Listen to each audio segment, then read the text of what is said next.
Alright. So, welcome to my Let's Play channel. It's been a little while since I've done this, and I apologize for that. We are playing The Longest Journey. So, you've come to hear me tell a story, have you? If you please, we would love to hear one of your stories.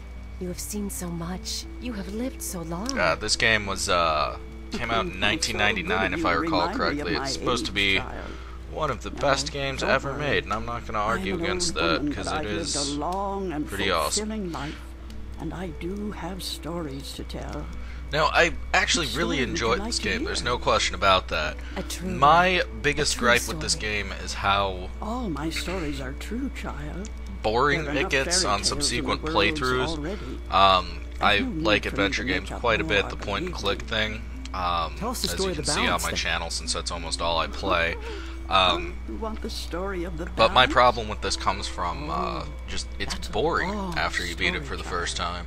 Playing through it right now, I'm bored to death.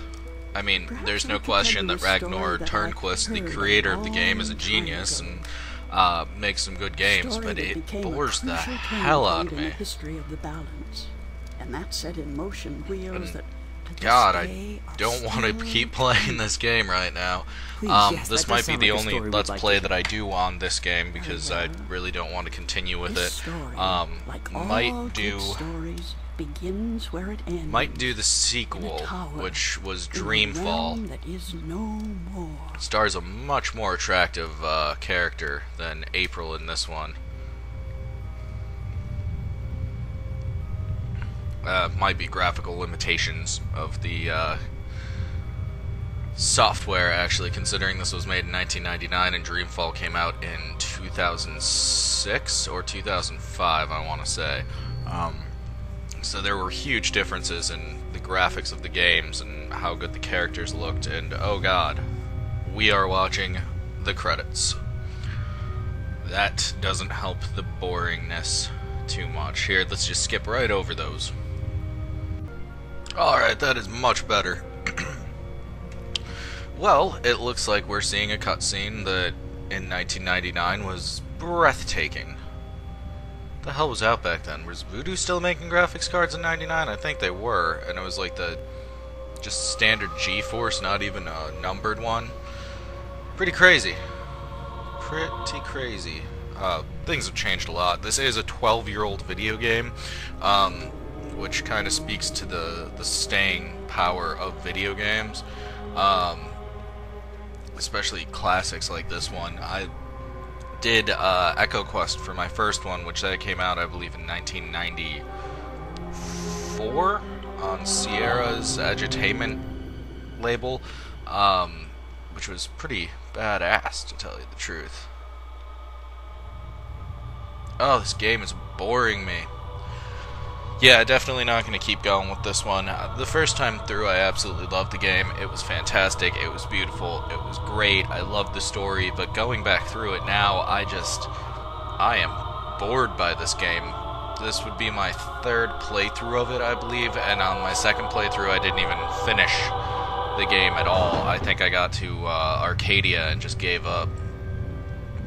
But yeah, if you've never played this, you can pick it up on Steam for pretty dirt cheap, so I'd suggest doing that. I believe it is, what, like 10 bucks? I think 20 bucks for the two of them, which would include Dreamfall. Well worth your time. I do love the, not even dystopian, just the realistic future that's created in this game. It's kind of crazy. But yeah, they really imagined quite a bit with this game. I really want to play the creator's other title. What was it? Amazonia, I think it's called. Which seems really cool.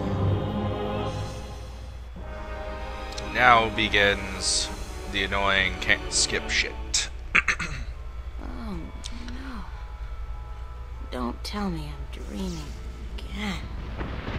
You know, for once, just once, it would be nice to have a decent night's sleep without See, this opening to this game is pretty weird. I always thought it's a little long. It's hard to get through for me. Postcard pretty. Yeah, I just can't get into it. This talking tree, the saving of the egg. What's happening? It's a pretty shallow puzzle. I guess it sets the pace for the game, but I get so bored with this. Oh. All I want to do is just grab that twig and get the scale and save the egg, but makes me go through all the conversations with the tree and everything like that. A lot of other point-and-click adventure games like this, I can pretty much skip through a lot of stuff on it, but this one is a little bit much for me. The suffering we must endure. Oh, this is boring. What?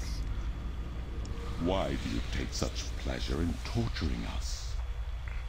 Torturing? Let's see, it's probably going to take me about you? 10 minutes just to get to the Chapter 1 screen, I think, from here, which means that 15 minutes is spent on the old lady talking and this beginning part. Don't get me wrong, I appreciate the graveness of the story and the technique used. It's just, I kind of want to get it on with this game, you know? Get along and just keep going, but I just don't. We are the voice so boring. of all trees.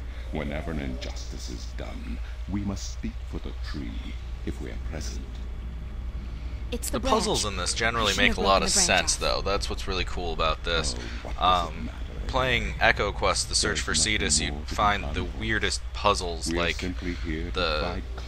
you had to use a sealed jar on an octopus to get him to open it, and then use a mirror to scare him away, and then use the open jar to catch a luminescent fish, and then use the luminescent fish to light up a cave. It made no sense. Yeah. Thanks for clearing Whereas that. though with this game, generally all the puzzles do make sense, except for a couple in Arcadia. I really want to get back to the Arcadia parts, but I'm just sick of playing through the Newport parts, and now it makes me talk to the tree. It doesn't let me just skip it. As the battle raged, Battle? between the Mother and Black Chaos. She was only protecting her child, but it would not back down, and the force of their battle shook them. Yeah, I should skip the dialogue, but I can't want to keep it in there for you folks watching, so that you can see exactly what's going on. And die. I know it's gonna die. It's gonna make me ask who the tree is again, which is fantastic because I was paying attention. Whenever the mother was absent, and then it makes me ask again. Entrusted with the safety of the child, but now, not a fan nothing to help. Of this dialogue with the tree. We have failed the mother, and we despair. Our shame knows no. So I just want to get this moved on. I just want to save the tree, but the game forces me to ask all these questions. Wood spirit. We come to all trees in the hour of great need to provide comfort and aid in the passing. Yeah, I'm just gonna go away for a little while. I'll let you guys watch this. Skip ahead to about 10 minutes, I think, and I'll be back. The passing to Earth is about to begin. Leave us now. What about the egg? Oh, it is too late. Without sustenance, we do not have the strength to bring it safely home. We have failed, and the Earth will know our shame for all time to come.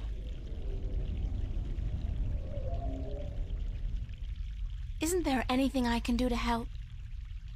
Oh, we do not expect... Lose the attitude, okay? Just tell me if there's any... It is futile. We need water. I'll find a... We do not panic.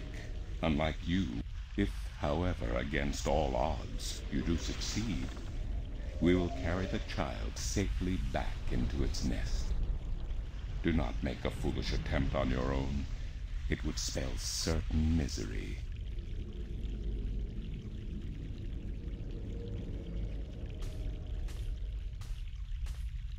This is interesting. I've never seen a scale. I'll keep it as a souvenir. I think I just made a funnel. Cool. I'm so proud of myself.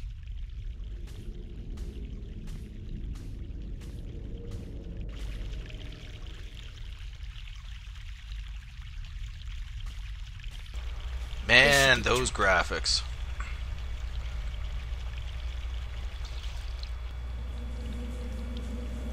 Beautiful CG graphics. So I never... So is the water magical? I never quite got that. But then in the scene, like, everything changes to, like, a bright green. And then when you go back, it's just the tree's a little bit greener. Nothing else has changed on that little rock island cliff thing.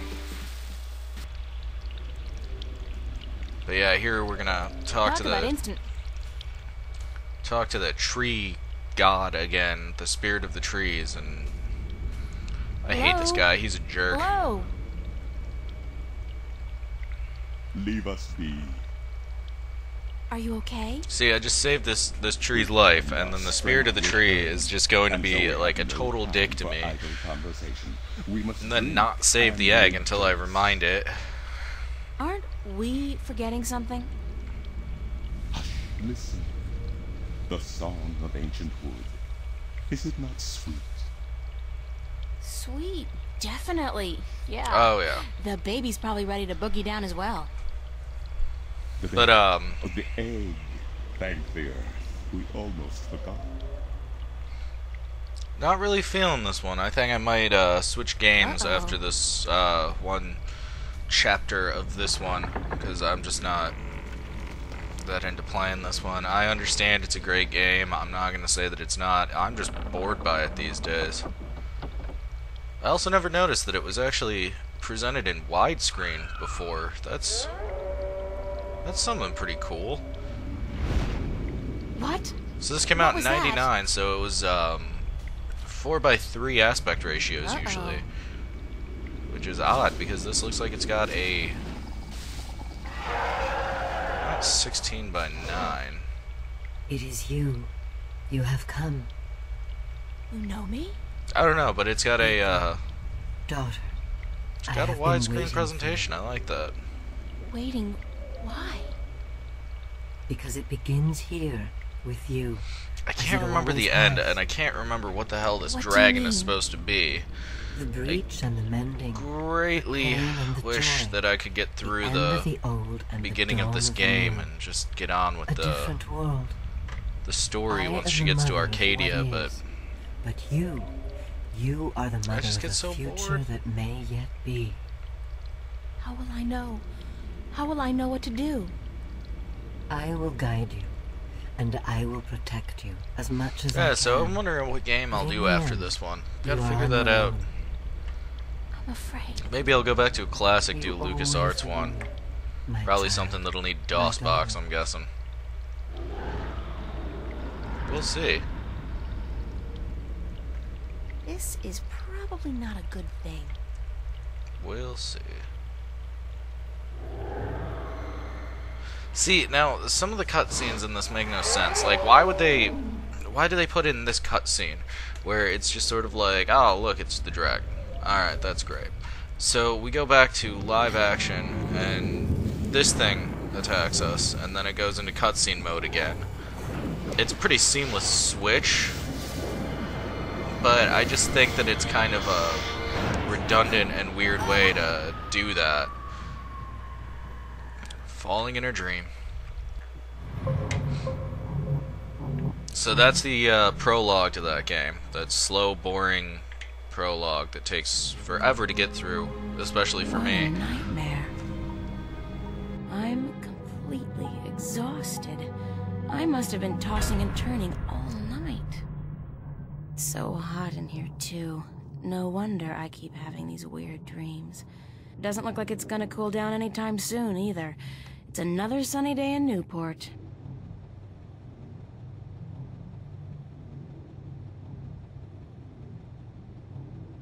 Well, it's a good thing the studio's got proper air conditioning. I promised myself I was gonna spend most of the day working, and I don't intend to break that promise. Not this time.